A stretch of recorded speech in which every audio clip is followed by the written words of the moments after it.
Parashat Mishpatim. Esta parashá está estructurada básicamente alrededor de una larga lista de Mishpatim. ¿Qué son los Mishpatim? Podemos traducirlo como leyes civiles, un sistema de justicia social.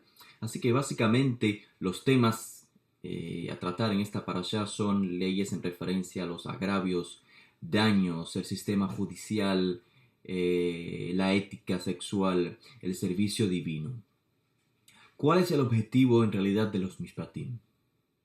De las leyes de justicia social. ¿Simplemente regular al ser humano o crear alrededor de su vida una serie de leyes que debe de cumplir, o hay algo más? ¿Acaso las leyes de justicia, los Mishpatim, son expresiones de principios divinos, principios espirituales que se manifiestan en los Mishpatim, en las leyes de justicia, con el objetivo de refinar al hombre? Veamos qué nos dice la parashá. Primeramente, ¿cuál es el contexto? ¿En qué momento se expresan los Mishpatim? Recordando el principio de interpretación, de comprensión de la Torá, en Mugdan Umeujar Batorá. Realmente no hay un orden cronológico todo el tiempo en todo el texto de la Torá, sino que hay ocasiones en que está estructurado el orden en forma temática, un orden temático más que cronológico. La Parashat Mishpatim se encuentra en el capítulo 21 del libro de Éxodo, de Shemot. Lo que acabamos de leer en la sección anterior, en el capítulo 20, fueron los 10 códigos, Aseret Adivrot, o los 10 mandamientos como se conoce popularmente. Por lo tanto, la pregunta es obvia. ¿Hay alguna conexión temática entre los 10 códigos y los Mishpatim? Seguramente que sí. Cuando leemos los Mishpatim, las leyes que se encuentran en esta parashá, claramente hallamos una conexión entre los Mishpatim y Aseret Adivrot, entre los 10 mandamientos. Por ejemplo, en el capítulo 21 tenemos un mishpat. Capítulo 21 de Shemot, el verso 12, encontramos un mishpat que dice: Make ish bamet.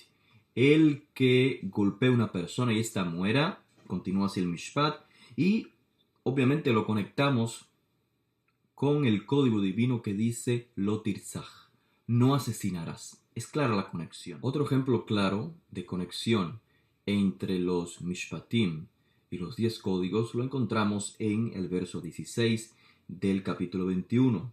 Vegonef ish umjaro. El que rapta a una persona o roba a una persona para venderla. Es una prohibición y claramente la conectamos con el mandamiento, el código divino que dice lo tiknov, no robarás. El verso 17 continúa con otro ejemplo, capítulo 21. Umekalel aviv veimo. El que maldiga a su padre y a su madre. Es un mishpat que está claramente conectado con un código espiritual, uno de los 10 mandamientos que dice Kaved et avija ve etimeja.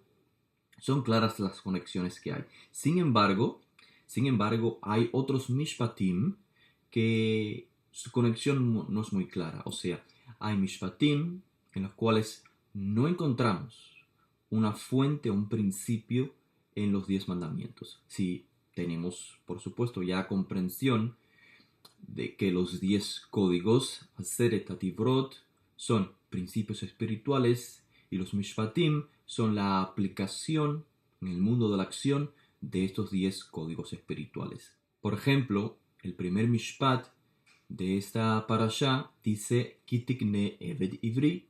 Si adquieres un siervo hebreo.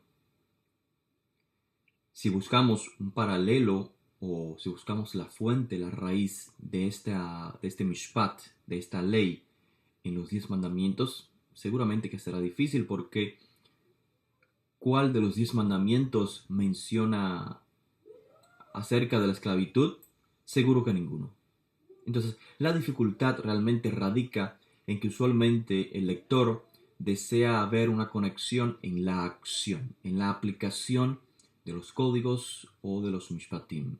Como ya vimos, el que golpea el mishpat que habla en referencia a la persona que golpea y mata a otra persona. Claramente la conexión es de acción, de aplicación, la encontramos en el código lo tirzah, no matarás, no asesinarás. Cuando el mishpat habla del rapto y la venta, obviamente lo conectamos, como ya dijimos, con lo tignov, no robarás. Cuando los mishpatim hablan de no maldecir al padre y a la madre, lo conectamos con el mandamiento o el código espiritual que dice honrarás a tus padres. Sin embargo, lo más interesante es que para poder apreciar la conexión entre los mishpatim y los 10 códigos, hay que tener presente que no siempre hay una conexión en la acción. Sin embargo, quizás puede ser posible que ambos, tanto el mishpat como el código espiritual, provengan de un mismo principio espiritual. Para comprenderlo, sigamos con este primer mishpat, las leyes en referencia al siervo. Dice, si adquieres un siervo hebreo, 6 años va a trabajar, y al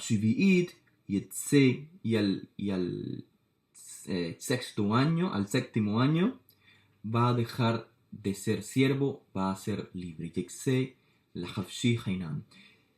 Sin embargo, cuando analizamos el texto, buscamos una conexión en base al texto en uno de los 10 códigos, vamos a encontrar claramente el código en referencia al Shabbat. El código en referencia al Shabbat dice: Sheshet yamim ta'avod va'asita kol melachteja. Beyom hashvi'i Shabbat la'Adonai. 6 días trabajarás y el séptimo es Shabbat. Cesarás. Entonces claramente sí hay una conexión entre el Mishpat que toca el tema de la esclavitud y el código del Shabbat. Hay una conexión claramente temática.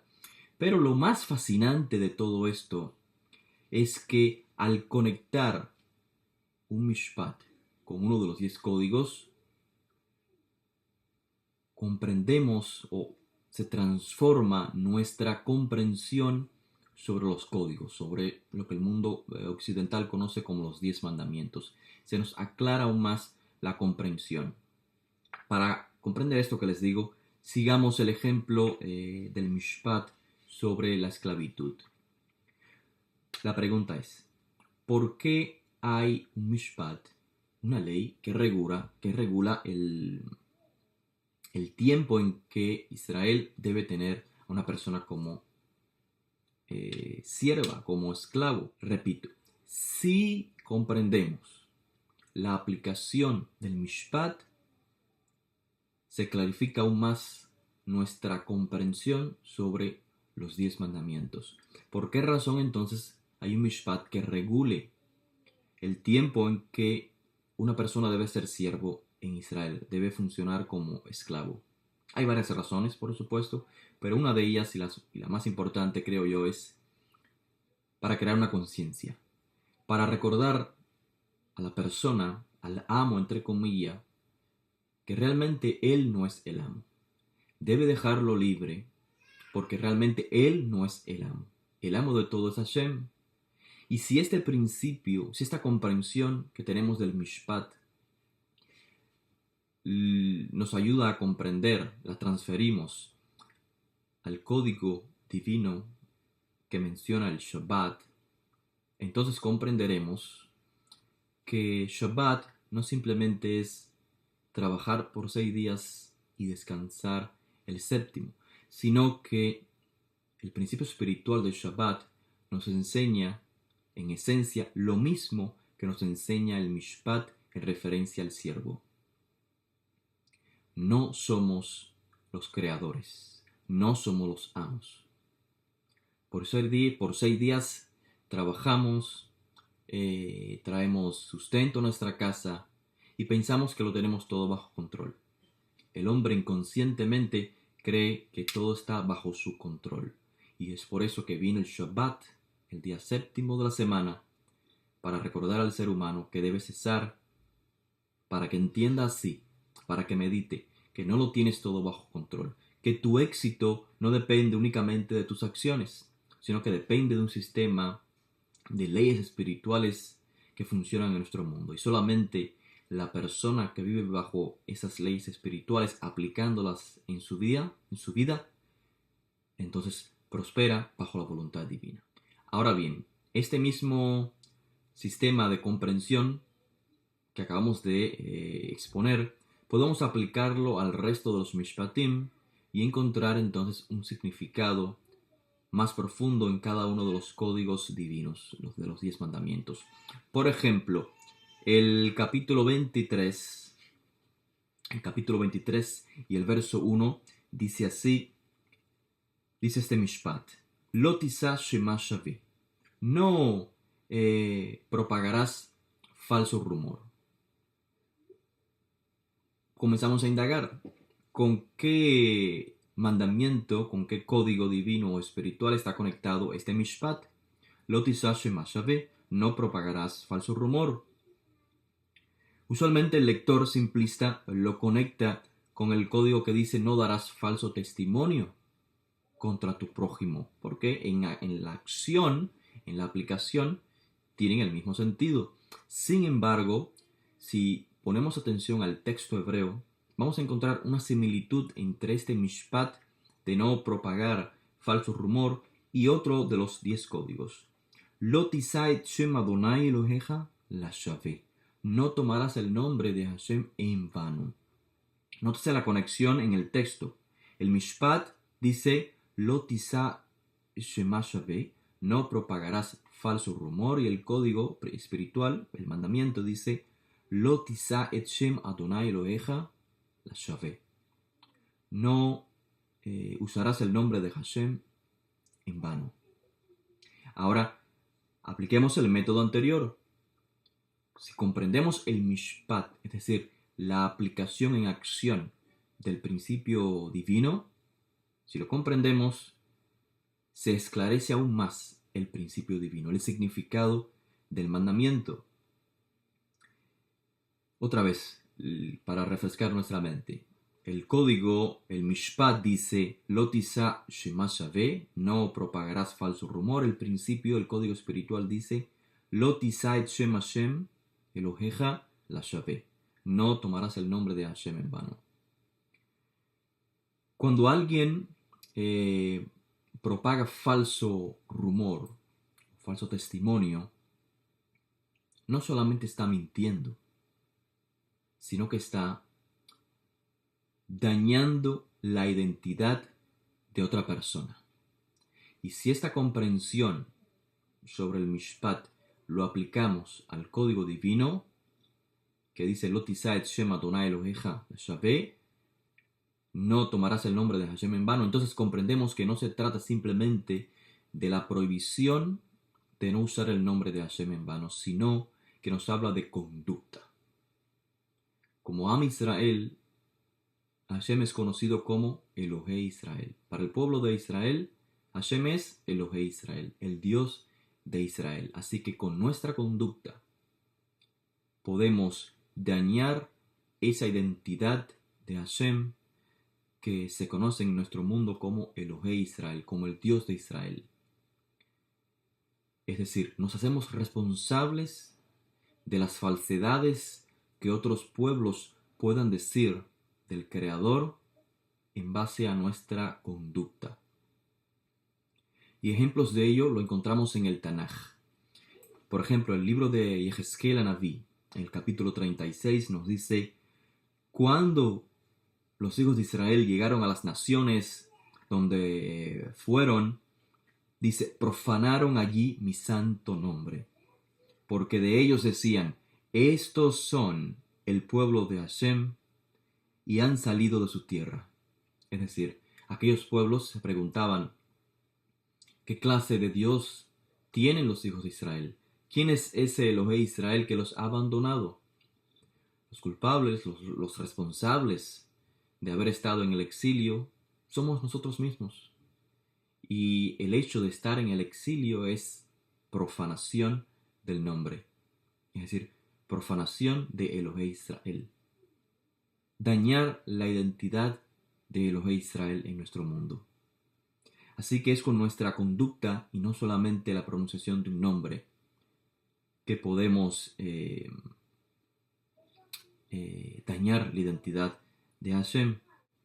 Y es por ello que el profeta sigue diciendo en el capítulo 36, vindicaré, dice Hashem, vindicaré la santidad de mi gran nombre profanado entre las naciones, el cual vosotros habéis profanado en medio de ellas. Mi santo nombre daré a conocer en medio de mi pueblo Israel, y nunca más permitiré que mi santo nombre sea profanado. Sabrán las naciones que yo soy el Eterno, el Santo de Israel. Cuando Israel viva con Kedushá, entonces santifica el nombre de Hashem. Entonces los falsos rumores desaparecen. De manera que los Mishpatim no son una serie de leyes producto del capricho o el antojo del Ser Supremo, sino medios a través de los cuales manifestamos en nuestro mundo los códigos divinos. Aseret Atifrot. Con el objetivo obviamente de refinarnos a la medida, a la imagen divina en base a la cual fuimos creados. Aprendemos además que si queremos comprender Aseret Atifrot, los 10 códigos, los principios espirituales, debemos de comprender además cabalmente cada uno de los Mishpatim. Shabbat Shalom.